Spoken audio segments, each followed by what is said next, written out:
আসসালামু আলাইকুম। যারা সামনে এসএসসি পরীক্ষা দিবে তোমাদের জন্য গুরুত্বপূর্ণ কিছু এমসিকিউ আমি দিচ্ছি বাংলাদেশ ও বিশ্ব পরিচয় বিষয়ের দ্বিতীয় অধ্যায় স্বাধীন বাংলাদেশ।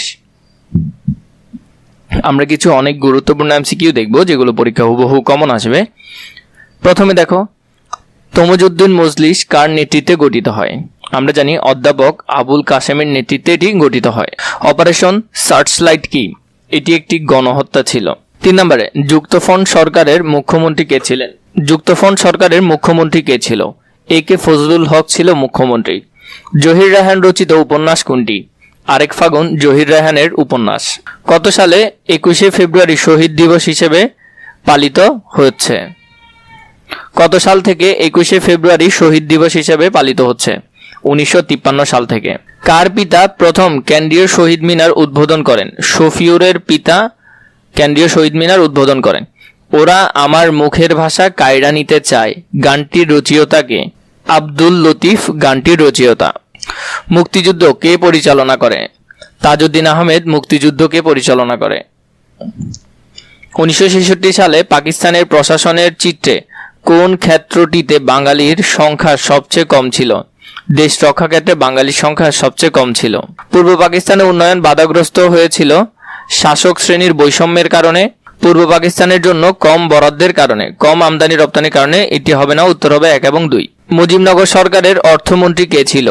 অর্থমন্ত্রী ছিল এম মনসুর আলী। 12 নম্বর, মুক্তিযুদ্ধের মূল নিয়ামক শক্তি কারা ছিল?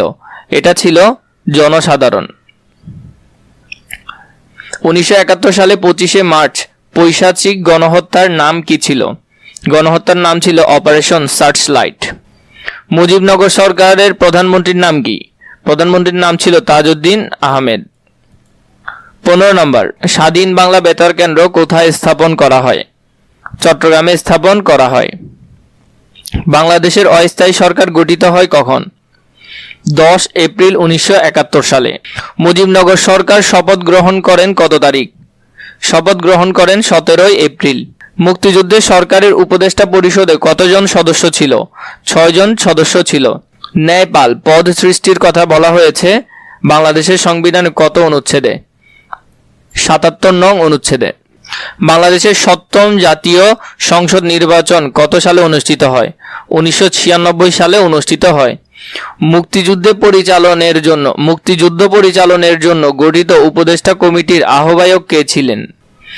আহ্বায়ক ছিলেন তাজউদ্দিন আহমেদ। এম এ হান্নান স্বাধীনতা ঘোষণা করেন কোন তারিখে? 26শে মার্চ। বাংলাদেশের স্বাধীনতার ঘোষণা করা হয় কোন বেতার কেন্দ্র থেকে? চট্টগ্রাম কালুরঘাট বেতার কেন্দ্র থেকে। 24 নম্বর, 1971 সালে মুক্তিযুদ্ধে বাংলাদেশকে 11টি সেক্টরে ভাগ করা হয় কত তারিখে? 11 এপ্রিল। সরকার যুদ্ধক্ষেত্রকে কয়টি সেক্টরে ভাগ করেন? 11টি সেক্টরে ভাগ করেন। মুক্তিযুদ্ধে কয়টি ব্রিগেড ফোর্স ছিল? 3টি ব্রিগেড ফোর্স ছিল। 27 নম্বর, যুদ্ধের সময় ছাত্ররা কোথায় প্রশিক্ষণ নেয়? ভারতে প্রশিক্ষণ নেয়। মুক্তিযোদ্ধাদের মধ্যে সংখ্যার সবচেয়ে বেশি ছিল কারা? ছাত্ররা ছিল সবচেয়ে বেশি। মুক্তিযুদ্ধের জন্য কারা অর্থ সংগ্রহ করেছেন? প্রবাসী বাঙালিরা অর্থ সংগ্রহ করেছেন। চরমপত্র কখন প্রচার করা হয়? স্বাধীনতা যুদ্ধের সময় এটি প্রচার করা হয়।